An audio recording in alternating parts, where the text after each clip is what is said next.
Mummy आज आपल्याला पालक वरण बनवू.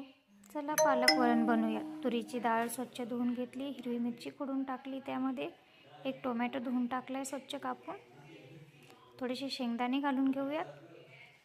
तोपर्यंत पालक भाजी बारीक कट करून स्वच्छ धुवून घ्यायची आहे.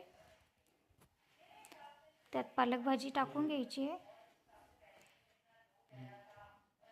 त्यात पाहिजे तेवढं पाणी ॲड करून घ्यायचं आहे. थोडंसं तेल टाकून घेऊयात त्यामध्ये.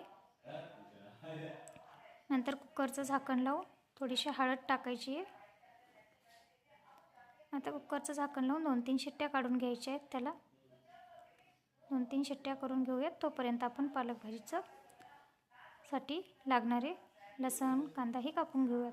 लसण कुटून घेतला आहे, कांदाही कापून घेतला आहे. कढई ठेवली आहे, जिरं टाकलं आहे. जिरं छान तडतडलं की त्यामध्ये आपण कुटलेलं लसण घालूयात. लसण चांगल्या प्रकारे लाल होईपर्यंत परतून घ्यायचं आहे.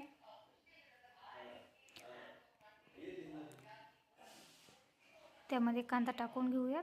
थोडंसं लसण लाल झालं की त्यामध्ये कांदा ॲड करून घ्यायचा आहे.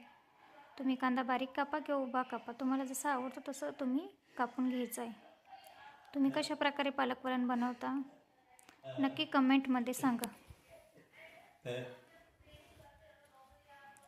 अशा प्रकारे कांदा लाल होईपर्यंत परतू द्यायचा आहे.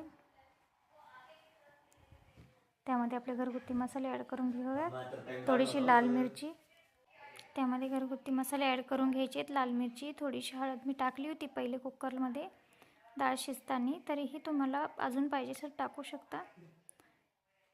थोडेसे घरगुती मसाले ॲड केलेत. लाल मिरची चांगल्या प्रकारे परतून घ्यायचं आहे. त्याला पाहिजे थोडंसं पाणी घालून त्याला उकळी करून घ्यायची आहे चांगल्या प्रकारे.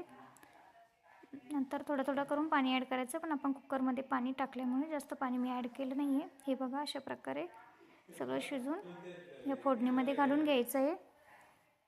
अशा प्रकारे आपलं पालक वरण छान प्रकारे तयार होतं आहे. अशा प्रकारे त्याला उकळी आली आहे. झालं आपलं पालक वरण रेडी. या खायला. थँक्यू.